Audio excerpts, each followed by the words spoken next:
नमस्कार दोस्तों, welcome back to my YouTube channel. दोस्तों आप सभी लोगों का मेरे इस यूट्यूब चैनल योगेंद्र जमुना में बहुत बहुत स्वागत है। दोस्तों आज की इस वीडियो में हम देखने वाले हैं क्लास 10th सामाजिक विज्ञान का सिंपल पेपर। दोस्तों यह केवल अभ्यास हेतु जो है तो नमूना प्रश्न पत्र है। ठीक है, इसमें जो है तो हम देखेंगे 23 क्वेश्चन देखेंगे दोस्तों। ठीक है, और यह जो है तो 3 घंटे का टाइम रहेगा और 75 नंबर का यह जो है तो पेपर होने वाला है। दोस्तों आपका जो फरवरी में एग्ज़ाम होगा उसमें केवल जो है तो 75 नंबर का ही जो है तो पेपर होगा। ठीक है, अब हम आगे और देखते हैं दोस्तों इसमें और क्या दिया गया है। दोस्तों इसमें जो है तो सभी प्रश्न जो है तो करने अनिवार्य हैं। ठीक है, और प्रश्न पत्र में दिए गए निर्देशों को सावधानी पूर्वक पढ़कर प्रश्नों के उत्तर लिखना है। प्रश्न क्रमांक 1 से 5 तक दोस्तों 30 वस्तुनिष्ठ प्रश्न है। कितने? 30, 1 से 5 तक। प्रत्येक वस्तुनिष्ठ प्रश्न 1 अंक का होगा। और प्रश्न क्रमांक 6 से 23 तक आंतरिक विकल्प दिए गए हैं। प्रश्न क्रमांक 6 से 17 तक अति लघु उत्तरीय प्रश्न है। वह उत्तर की शब्द सीमा लगभग जो है तो 30 शब्द है और प्रत्येक प्रश्न पर 2 अंक आवंटित हैं। प्रश्न क्रमांक 18 से 20 तक जो है तो लघु उत्तरीय प्रश्न है। उत्तर की जो शब्द सीमा है वह 75 शब्द रहेगी और प्रत्येक प्रश्न पत्र पर जो है तो 3 अंक आवंटित हैं। ठीक है, उसके बाद जो अगला निर्देश है 21 से 23 तक जो है तो दीर्घ उत्तरीय प्रश्न है और उसकी उत्तर शब्द की जो सीमा है वो 120 शब्द, मतलब जो दीर्घ उत्तरीय प्रश्न है उनको 120 शब्दों में लिखना है। ठीक है, और उनके लिए जो अंक आवंटित है वह 4 अंक रहेंगे। ठीक है, और प्रश्न क्रमांक 23 का जो उत्तर दिए गए प्रश्नानुसार भारत की जो मानचित्र भारत के रेखा जो है तो मानचित्र पर दर्शाना है। तो पहला बहुविकल्पीय प्रश्न है वो इस प्रकार से है। पहला क्वेश्चन है पुरानी जलोढ़ मिट्टी को क्या कहा जाता है। ठीक है, पुरानी जलोढ़ मिट्टी को क्या कहा जाता है। ठीक है, इसमें ऑप्शन है बांगर, खादर, यावर और रेगड़। तो इसमें क्या कहा जाता है? इसमें जो है तो बांगर कहा जाता है। इसका सही ऑप्शन हो जाएगा बांगर। दूसरा है बांधों को आधुनिक भारत का मंदिर किसने कहा है। तो बांधों को जो है तो आधुनिक भारत का मंदिर किसने कहा है? इसका सही नंबर ऑप्शन हो जाएगा जवाहरलाल नेहरू। इसने जो है तो बांधों को आधुनिक भारत का मंदिर कहा था। ठीक है, इसमें जो हमारा तीसरा बहुविकल्पीय प्रश्न है वो इस प्रकार से है कि 2 या 2 से अधिक देशों के व्यापार को क्या कहते हैं। ठीक है, ऑप्शन है आंतरिक व्यापार, बाहरी व्यापार, अंतर्राष्ट्रीय व्यापार और स्थानीय व्यापार। ठीक है, तो इसका सही ऑप्शन क्या हो जाएगा? इसका सही ऑप्शन हो जाएगा 7 नंबर ऑप्शन। ठीक है, यानी कि जो है तो अंतर्राष्ट्रीय व्यापार। इस अंतर्राष्ट्रीय व्यापार को जो है तो विदेशी व्यापार भी कहते हैं। ठीक है, और विदेशी व्यापार के अलावा इसे हम जो है तो अंतर्राष्ट्रीय व्यापार तो कहते ही हैं और बहुराष्ट्रीय व्यापार भी इसी को हम कह सकते हैं। ठीक है, उसके बाद हमारा जो नेक्स्ट अगला क्वेश्चन है वो इस प्रकार से है। हमारा जो चौथा क्वेश्चन है वो इस प्रकार से है कि मुद्रण ईश्वर की देन है। ठीक है, किसने कहा है? जो मुद्रण है वह ईश्वर की महानतम देन है। यह किसने कहा है? ऑप्शन है योहान गुटेनबर्ग ने, न्यूफोमेन ने, महात्मा गांधी ने, मार्टिन लूथर ने। किसने कहा है कि मुद्रा ईश्वर की महानतम देन है? इसका सही नंबर ऑप्शन क्या हो जाएगा? इसका जो सही नंबर ऑप्शन है वो हो जाएगा मार्टिन लूथर। ठीक है, यानी कि द नंबर ऑप्शन इसका सही हो जाएगा। इन्होंने कहा था कि मुद्रण ईश्वर की दी हुई महानतम देन है। ठीक है, अगला हमारा जो क्वेश्चन है वो है बेल्जियम की राजधानी क्या है। बेल्जियम की जो राजधानी है वो क्या है? ऑप्शन है ब्रुसेल्स, लेबनान, कोलंबो, टोक्यो। ठीक है, तो इसका सही नंबर ऑप्शन क्या हो जाएगा? इसका हो जाएगा आ नंबर ऑप्शन, यानी कि बेल्जियम की राजधानी जो है वो क्या है? ब्रुसेल्स है। ठीक है, उसके बाद अगला क्वेश्चन है बहुविकल्पीय क्वेश्चन अगला है कि सकल घरेलू उत्पाद का मापन कौन करता है। ठीक है, सकल घरेलू उत्पाद का जो मापन है वो कौन करता है? ऑप्शन है केंद्रीय सरकार करती है या राज्य सरकार करती है या आ और बा दोनों या कोई नहीं। ठीक है, तो इसका जो सही जवाब हो जाएगा कौन करता है, इसमें जो है आ नंबर ऑप्शन, यानी कि केंद्रीय सरकार करती है। ठीक है, सकल घरेलू उत्पाद का मापन कौन करती है, केंद्रीय सरकार। ठीक है, उसके बाद हमारा अगला क्वेश्चन इस प्रकार से है, हमारा जो दूसरा क्वेश्चन है वो है रिक्त स्थानों की पूर्ति कीजिए। ठीक है, पहला इसमें रिक्त स्थानों की पूर्ति में जो पहला है वो इस प्रकार से है कि छोटा नागपुर के क्षेत्र में खाली स्थान जनजातियां निवास करती हैं।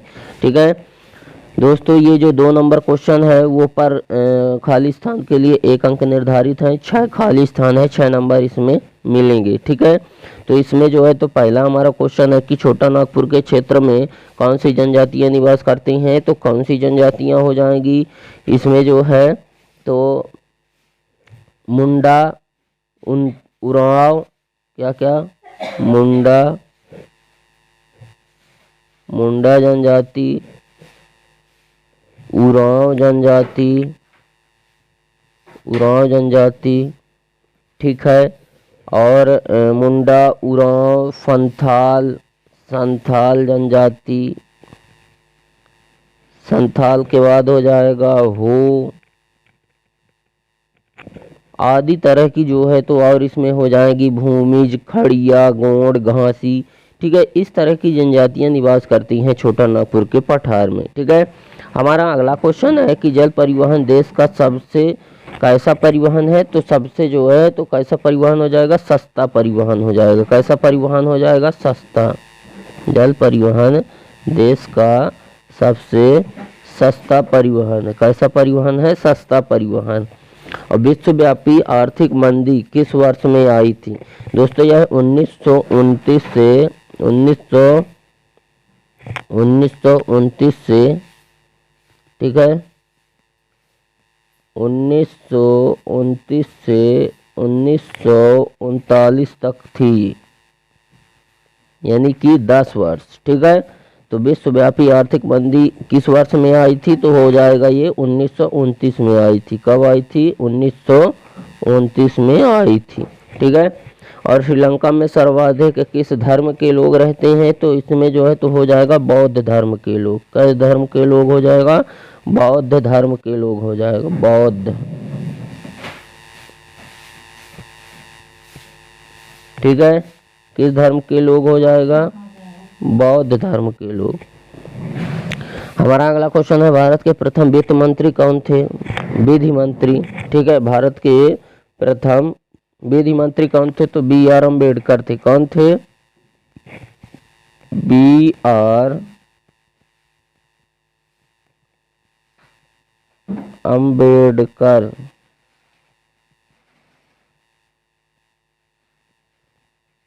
B.R. अम्बेडकर थे। कौन थे, B.R. अम्बेडकर। भारत के जो है तो प्रथम विधि मंत्री B.R. अम्बेडकर थे। मधुमक्खी पालन किस में आता है, यह प्राथमिक क्रियाकलाप है। कैसा क्रियाकलाप है, प्राथमिक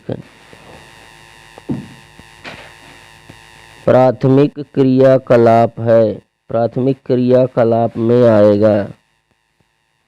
ठीक है, मधुमक्खी पालन किस में आएगा, प्राथमिक क्रियाकलाप में आएगा। ठीक है, उसके बाद हमारा अगला क्वेश्चन देख लेते हैं। उसके बाद हमारा तीसरा क्वेश्चन है सत्य असत्य का चयन करना है। जो सत्य है वो इस प्रकार से है कि भारतीय वन्य जीव अधिनियम 1972 में लागू हुआ था कि नहीं हुआ था, हुआ था। इसका सही, ठीक है, हुआ था। भारतीय वन्य जीवन अधिनियम 1972 में लागू हुआ था, मतलब ये सही है, मतलब ये सत्य है। ठीक है, अगला क्वेश्चन है दिल्ली व अमृतसर के मध्य ऐतिहासिक शहर सूरीमार्ग राष्ट्रीय राजमार्ग संख्या 01 के नाम से जाना जाता है। जी हाँ, ये भी सही है। ठीक है, हाँ सत्य है। ठीक है, जाना जाता है। अगला है भारत पेट्रोलियम का निर्यात करता है। हाँ, ये भी सही है, ये भी सत्य है। ठीक है, मतलब भारत जो है तो पेट्रोलियम का निर्यात करता है। गीत गोविंद के रचयिता जयदेव थे। जी हाँ, यह भी सही है, यह भी सत्य है। गीत गोविंद के जो रचयिता हैं वह जो है तो जयदेव थे। भारतीय संविधान समानता पर आधारित है, यह भी सही है, यह भी सत्य है, ठीक है, समानता पर आधारित था। फिर लोकतंत्र का सबसे अच्छा गुण नागरिकों की गरिमा में वृद्धि करना है, यह भी जो है तो ये वाला जो है तो सही हो जाएगा। लोकतंत्र का सबसे अच्छा गुण नागरिकों की गरिमा में वृद्धि करना है, यह भी सत्य है, यह भी सत्य है, ठीक है। इसलिए जो है तो इस तरह से ये सारे जो है तो क्या है, सारे सत्य असत्य जो है तो सारे के सारे सत्य हैं, ठीक है। उसके बाद हम अगला क्वेश्चन देख लेते हैं। हमारा अगला क्वेश्चन है सही जोड़ी बनाइए, ठीक है। इसमें कॉलम आ और कॉलम बा दिए गए हैं। इनमें जो है तो 6 क्वेश्चन हैं, प्रत्येक क्वेश्चन के लिए 1 अंक निर्धारित है, यानी 6 क्वेश्चन 6 अंक के हैं ये, ठीक है। इसमें हमारा पहला जो सही जोड़ी है वो है रबड़ ऑयल इंडिया लिमिटेड, कृत्रिम पत्तन, Christopher Columbus, spinning jenny Goswami Tulsidas. इनको जो है तो यहाँ पे मिलान करना है कॉलम बा में, ठीक है। तो रबड़ जो है तो कहाँ पे जो है तो मिल जाएगा, रबड़ मिल जाएगा ये F नंबर में, ठीक है, ये है, ठीक है, 1 नंबर ये है रबड़, ठीक है, यहाँ पे जो है तो ये है आके मिल जाएगा, ठीक है। और ऑयल इंडिया लिमिटेड ये 2 नंबर जो है तो ये कहाँ पे मिलेगा, ये ऐसे आमने सामने मिल जाएगा। ऑयल इंडिया लिमिटेड संयुक्त उद्योग है एक, ठीक है। और जो कृत्रिम पत्तन है वह कहाँ पे मिल जाएगा, कृत्रिम पत्तन जो है तो चेन्नई में मिल जाएगा, ठीक है। ये कहाँ मिल जाएगा, चेन्नई में। कृत्रिम पत्तन कहाँ है, चेन्नई में है, ठीक है। चौथा है क्रिस्टोफर कोलंबस जो है तो ये कहाँ पे मिलेगा, चौथे जो है तो ये भी सामने ही मिल जाएगा। अमेरिका की खोज की थी किसने, क्रिस्टोफर कोलंबस ने। स्पेनिंग जेनी जो है तो ये कहाँ पे मिलेगा दोस्तों, स्पेनिंग जेनी जो है तो ऊन की कटाई की मशीन थी, क्या थी ये, ऊन कटाई की मशीन थी। गोस्वामी तुलसीदास कहाँ पे मिल जाएंगे, इन्होंने जो है तो रामचरितमानस की रचना की थी गोस्वामी तुलसीदास ने, ठीक है। तो इस तरह से दोस्तों हमारा ये आंसर होगा। उसके बाद हम अगला क्वेश्चन देखते हैं। हमारा अगला क्वेश्चन है दोस्तों, एक वाक्य में उत्तर लिखिए, ठीक है। यह भी 6 क्वेश्चन है दोस्तों, प्रत्येक क्वेश्चन के लिए 1 अंक निर्धारित है, यानी 6 क्वेश्चन है तो आपको 6 नंबर इसमें से मिलने वाले हैं, ठीक है। इसमें से जो है तो पहला क्वेश्चन है कि साइमन कमीशन क्या है, ठीक है दोस्तों। साइमन कमीशन ब्रिटेन की नई टोरी सरकार ने सर जॉन साइमन के नेतृत्व में एक वैधानिक आयोग का गठन कर दिया। यह आयोग भारत में संवैधानिक व्यवस्था की कार्यशैली का अध्ययन करके उसके बारे में सुझाव दे गया, उसका उद्देश्य था। यह आयोग भारत के लिए बना था, परंतु इसका कोई भी सदस्य भारतीय नहीं था। इसके सारे के सारे सदस्य क्या थे, अंग्रेज थे, ठीक है। जब 1928 में साइमन कमीशन भारत पहुंचा तो उसका स्वागत साइमन कमीशन वापस जाओ से हुआ। इस प्रदर्शन में कांग्रेस और मुस्लिम लीग सहित सभी पार्टियों ने हिस्सा लिया और इस कमीशन के खिलाफ शांतिपूर्ण प्रदर्शन करते हुए लाला लाजपत राय पर ब्रिटिश पुलिस ने हमला कर दिया, जिसके कारण इस महान नेता की मौत हो गई थी, ठीक है। अगला क्वेश्चन है कि भूमध्य सागर के पूर्व में स्थित देशों को क्या कहते हैं, ठीक है। भूमध्य सागर के पूर्व में स्थित देशों को क्या कहते हैं, तो इसको जो है तो साइप्रस कहते हैं, रोड्स कहते हैं, क्रीट कहते हैं, कर्फ्यू, माल्टा, सिसिली और सर्डिनिया, कार्सिका और बैलियरिक द्वीप कहते थे, ठीक है। राजनीतिक दल को मान्यता कौन देता है, तो भारत निर्वाचन आयोग देता है। कौन देता है, भारत निर्वाचन आयोग, ठीक है। शपथ पत्र क्या होता है, यह एक लिखित वेद को शपथ पत्र कहा जाता है, जिसके अनुसार कोई व्यक्ति लिखित रूप में किसी काम को करने या ना करने का वादा करता है, ठीक है, वही शपथ पत्र होता है। अगला क्वेश्चन है the first lady of civil rights किसे कहा गया है,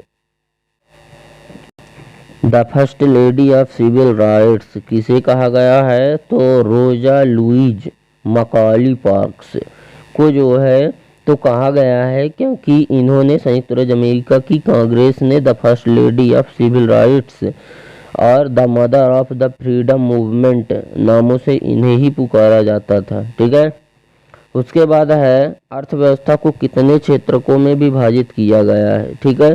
तो 3 क्षेत्रकों में विभाजित किया गया है, प्राथमिक, द्वितीयक, तृतीयक और प्राथमिक, द्वितीयक और तृतीयक 3 क्षेत्रों में अर्थव्यवस्था को विभाजित किया गया है। ठीक है। इसके बाद दोस्तों हमारा जो अगला क्वेश्चन है वो है भारत में वन्य जीव संरक्षण अधिनियम 1972 द्वारा, ठीक है, 1972 द्वारा वनों की सुरक्षा का क्या प्रावधान है। ये क्वेश्चन वेरी मोस्ट इम्पोर्टेंट है दोस्तों, इसको जरूर देखिएगा। उसके बाद हमारा अथवा में ही अगला क्वेश्चन है वन्य प्राणी संरक्षण के उपाय लिखिए। यह भी जो है तो इम्पोर्टेंट क्वेश्चन है आपकी बोर्ड एग्जाम के हिसाब से। ठीक है, इसको भी ध्यान से देख लीजिएगा। ठीक है। अगला क्वेश्चन है कृषि के प्रमुख प्रकारों के नाम लिखना है। ठीक है, किसके? कृषि के। ठीक है, कृषि के प्रमुख प्रकारों के नाम लिखना है। ठीक है, जैसे कौन कौन सी कृषि हो जाएगी, जैसे झूमिंग कृषि हो जाएगी, ठीक है, और पट्टी कृषि हो जाएगी, और वाणिज्यिक कृषि हो जाएगी। इस तरह के जो है तो कृषि के प्रकार हैं जिनको लिखना है। दोस्तों झूमिंग कृषि क्या होती है? झूमिंग कृषि की अगर हम बात करें तो झूम खेती वह होती है जिसमें किसान कृषि करने के लिए कोई एक भूमि का टुकड़ा चुनता है और वह टुकड़े में जो है तो वह केवल एक फसल उगाता है, लेकिन वह टुकड़ा जो चुनता है उसमें पेड़ों को पहले वो काटता है, आग लगाकर साफ करता है, फिर उसके बाद उसमें जो है तो कृषि कार्य करता है, एक फसल उगाता है और उसके बाद दूसरी जगह के लिए वो चला जाता है, क्योंकि उसका यह मानना है कि वह जो भूमि है अब वह उपजाऊ नहीं रही। ठीक है, तो ये हो गई झूम खेती। झूम के बाद जो है तो एक आती है पट्टी कृषि। पट्टी कृषि, ठीक है, पट्टी कृषि क्या है? पट्टी कृषि जैसे कि मान लेते हैं वहीं पे हमारा खेत है, वहीं पे एक और दूसरे किसान का खेत है। ठीक है, अब दोनों किसानों में दोनों किसान एक सीजन तो खेती करते हैं एक साथ, लेकिन दूसरे सीजन में एक साथ खेती नहीं करते हैं, कोई एक करता है और एक ऐसे ही पारती छोड़ देता है, तो पट्टी कृषि कहलाती है।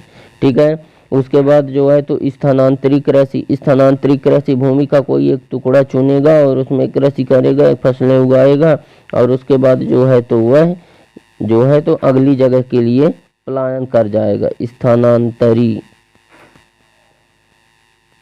स्थानांतरित कृषि कहलाएगी वो। ठीक है, उसके बाद जो है तो वाणिज्यिक कृषि। वाणिज्यिक कृषि यहाँ क्वेश्चन में दिया ही है, कोई दो विशेषताएं लिखिए। तो वाणिज्यिक कृषि क्या होती है दोस्तों? वाणिज्यिक कृषि मतलब ऐसी कृषि जिसमें केवल जो है ऐसी फसलें उगाई जाती हैं केवल जो है तो कृषि करने केवल जो है तो व्यापार करने के उद्देश्य से उन फसलों को उगाया जाता है, जैसे गन्ना हो गया, चाय हो गया, कहवा, कॉफ़ी, कपास, ये सब जो है ना तो वाणिज्यिक कृषि हैं। इनको केवल जो है तो उगा करके बाजार या मार्केट में बेचकर पैसे नगद प्राप्त किए जा सकते हैं, इसीलिए इसको वाणिज्यिक कृषि कहते हैं या व्यापारिक कृषि। वाणिज्य का मतलब व्यापार भी होता है दोस्तों। ठीक है, अगला क्वेश्चन है विनिर्माण उद्योग। विनिर्माण उद्योग क्या है दोस्तों? ये अगला क्वेश्चन है, ये भी जो है तो आपके पेपर के हिसाब से एग्जाम महत्वपूर्ण होने वाला है। ठीक है, आपके जो है तो बोर्ड एग्जाम के हिसाब से यह भी जो है तो महत्वपूर्ण होने वाला है। कौन सा क्वेश्चन? विनिर्माण उद्योग। विनिर्माण का मतलब होता है दोस्तों कि प्राथमिक उत्पाद से प्राप्त वस्तुओं को या प्राकृतिक रूप से प्राप्त वस्तुओं को जो है तो एक दूसरा अलग रूप देना ही जो है तो विनिर्माण उद्योग है, मतलब वस्तुओं का निर्माण करना। ठीक है, वस्तुओं को जो है तो अलग रूप प्रदान करना ही जो है तो विनिर्माण उद्योग कहलाता है। ठीक है, अगला क्वेश्चन है कि भारत में जल प्रदूषण के कारक का मतलब होता है दोस्तों कारण। ठीक है, तो जल प्रदूषण के कारण क्या हैं? ठीक है, तो यह भी इम्पोर्टेंट है आपके एग्जाम के हिसाब से। ठीक है, जैसे जल प्रदूषण पहले क्या होता है? जल प्रदूषण तो घर के आसपास की पेड़ पौधों की पत्तियां जो जल में गिरकर सड़ जाती हैं, जिससे जल क्या होता है? प्रदूषित होता है, गंदा हो जाता है। उसके कारण क्या है?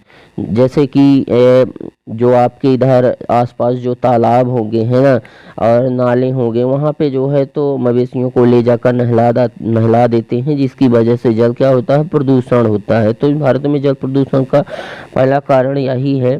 ठीक है, और भी जो है तो बहुत सारे कारण हैं, देख लीजिएगा। अगला क्वेश्चन है कि जब फ्रांस छींकता है, तो बाकी यूरोप की सर्दी जुकाम हो जाता है। ठीक है, जब फ्रांस छींकता है तो बाकी यूरोप को सर्दी जुकाम हो जाता है। यह कथन किसने कहा था, तो इसको भी आप लोग देख लीजिएगा। ठीक है, अगला क्वेश्चन है राष्ट्रवाद क्या है।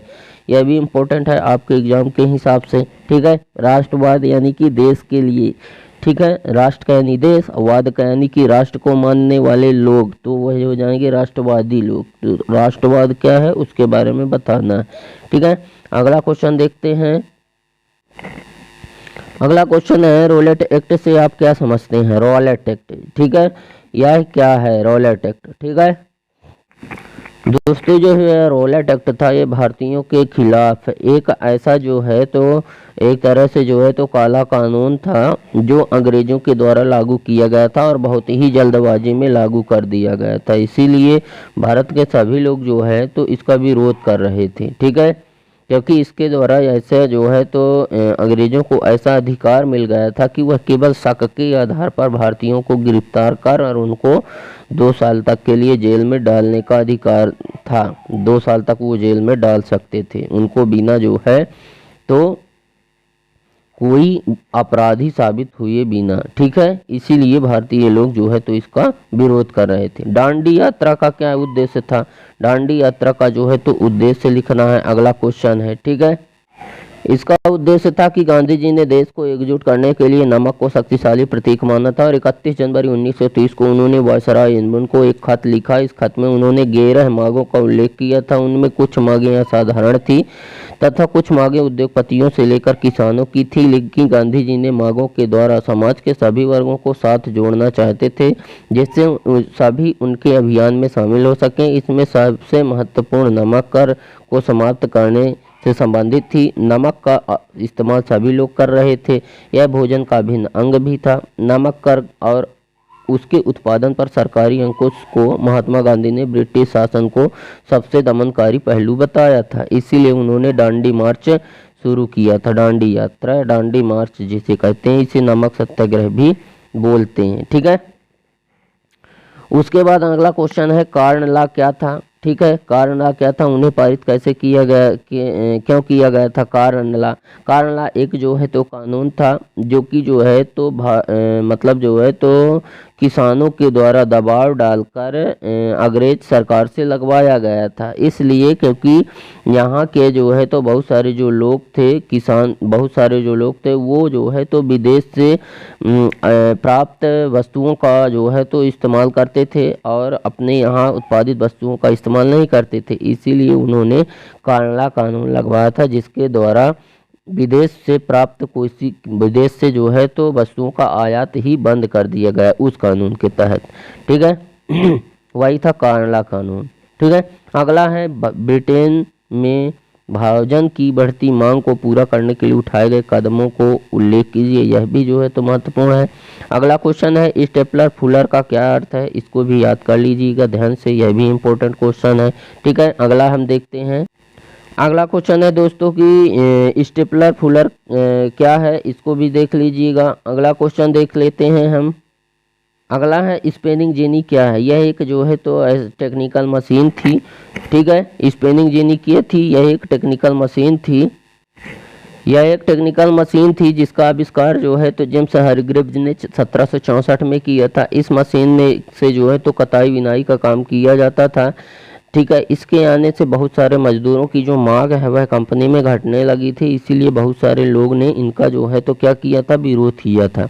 इस कार्य में सबसे ज़्यादा जो है तो इन्वॉल्व थी महिलाएं। ठीक है, क्योंकि महिलाओं को इसके आने से उनका जो रोजगार था वह छीना जा रहा था। ठीक है, ये थी स्पेनिंग जेनी। अगला क्वेश्चन देखते हैं। अगला क्वेश्चन है दोस्तों कि राजनीतिक दल क्या है, लिखिए। इसको भी जो है तो ध्यान से याद कर लीजिएगा दोस्तों, ये भी इम्पोर्टेंट है। चुनाव आयोग का गठन कब हुआ, इसका मुख्यालय कहाँ है। ठीक है, यह भी एक तरह से इम्पोर्टेंट ही है दोस्तों, इसको भी देख लीजिएगा। अगला क्वेश्चन है वैध सरकार किसे कहते हैं, इसको भी देख लीजिएगा। राजनीतिक समानता क्या है, इसको भी देखिएगा। ठीक है, अगला देखते हैं। अगला क्वेश्चन है दोस्तों कि विकास का क्या अर्थ है, इसको भी ध्यान से पढ़ लीजिएगा। और मानव विकास सूचकांक क्या है, यह भी इम्पोर्टेंट है आपके एग्जाम के हिसाब से। अगला है द्वितीय क्षेत्र किसे कहते हैं, यह भी जो है तो वेरी वेरी मोस्ट इम्पोर्टेंट है दोस्तों, आपके एग्जाम में आ सकता है द्वितीय क्षेत्र। द्वितीय क्षेत्र क्या होता है, जैसे प्राथमिक क्षेत्रक जो है तो कृषि हो गई, ठीक है। और जैसे कि गाय आपको दूध दी, वह भी प्राथमिक जो है तो क्षेत्रक हो गया। द्वितीय क्षेत्रक गाय आपको दूध दी और उस दूध से आप पनीर बना लें, मक्खन बना लें, वह हो जाएगा द्वितीय क्षेत्रक। और तृतीयक हो जाएगा जब आप उसी मक्खन को ले जाकर मार्केट में बेचेंगे, वो तृतीयक कहला जाएगा, ठीक है। आप सेवा प्रदान करेंगे किसी को तो तृतीयक क्रियाकलाप में केवल सेवा आता है, ठीक है। अगला क्वेश्चन है मनरेगा के उद्देश्य क्या थे, इसको लिखिए, ठीक है। ये 2006 में जो 2005 में रोजगार गारंटी योजना के तहत जो है तो लागू किया गया था, जिसमें से 100 लोगों को, जिसमें से जो है तो 100 दिनों का रोजगार पक्का होता था, ठीक है। जो लोग वहाँ पे आवेदन कर लेते थे उनको 100 दिनों का रोजगार एकदम पक्का मिल जाता था, ठीक है। अगला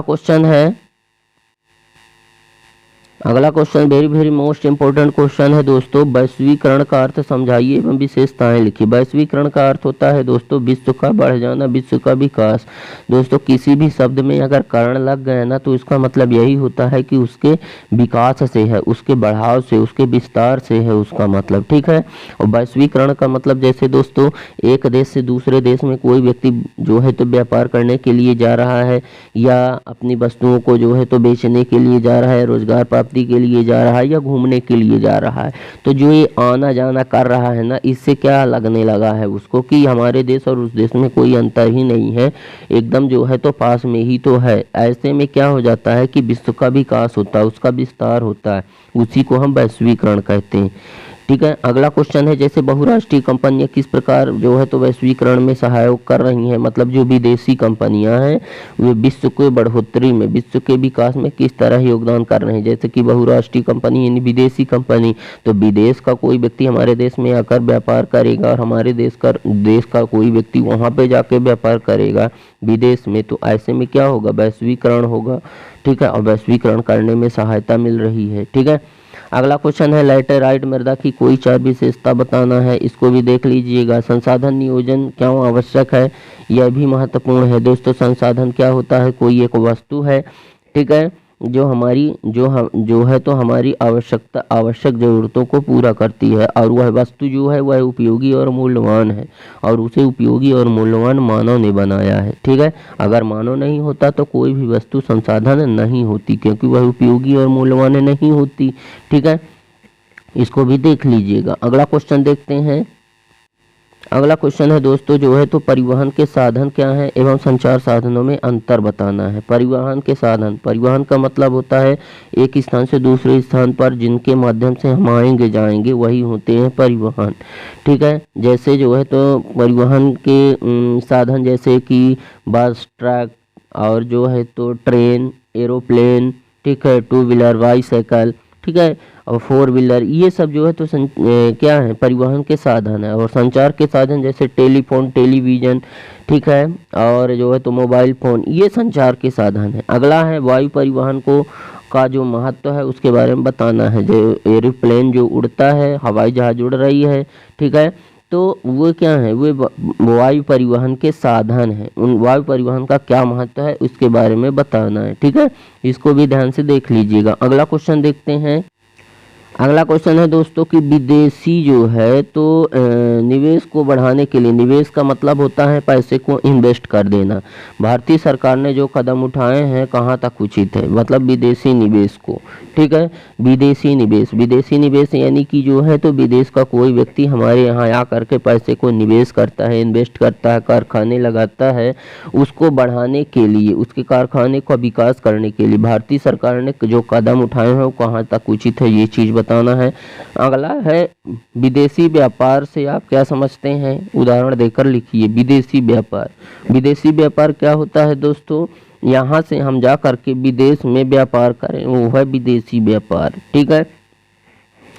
और सविनय अवज्ञा आंदोलन में विभिन्न सामाजिक समूहों क्यों शामिल हुए हैं, साझा कीजिए। सविनय अवज्ञा आंदोलन भी बताना है। यह भी इम्पोर्टेंट है। फिर है अगला है, इसी में अथवा सांस्कृतिक प्रक्रियाओं ने भारत में सामूहिक को अपनेपन की भावना पैदा करने में किस प्रकार मदद की है, यह भी इम्पोर्टेंट है, इसको भी देख लीजिएगा। अगला हम देखते हैं, अगले हमारे दो क्वेश्चन जो कि वेरी वेरी मोस्ट इम्पोर्टेंट और दीर्घ उत्तरीय भी हैं, इनको तो अवश्य करके ही पढ़ लीजिएगा। पहला है संघ सूची, राज्य सूची, समवर्ती सूची को समझाना है। फिर है पंचायती राज विकेंद्रीकरण का आधार है, इसका संबंध अपने विचार में लिखना है, इसको भी देख लीजिएगा। ठीक है, भारत के मानचित्र में निम्नलिखित को दर्शाना है, जैसे ककरापार परमाणु संयंत्र, कल्पक्कम परमाणु संयंत्र, रावत भट्टा परमाणु संयंत्र, नवरोरा परमाणु संयंत्र, इनको जो है तो भारत के मानचित्र में दर्शाना है कि ये जो संयंत्र हैं कहाँ पे लगे हैं, किस जगह पे लगे हैं। ठीक है, तो इस प्रकार से दोस्तों उम्मीद करते हैं कि आपको हमारा यह वीडियो पसंद आया होगा। वीडियो अगर पसंद आया तो वीडियो को लाइक और दोस्तों में शेयर जरूर करें, और अगर आप हमारे चैनल पर नए हैं तो हमारे चैनल को फटाफट सब्सक्राइब करें एंड बेल आइकन भी प्रेस करें, ताकि हमारी नई नई वीडियो की नोटिफिकेशन आपको सबसे पहले मिले। तो दोस्तों आज के लिए बस इतना ही, मिलते हैं आप सभी लोगों से नेक्स्ट वीडियो में। जब तक के लिए धन्यवाद, जय हिंद, वंदे मातरम।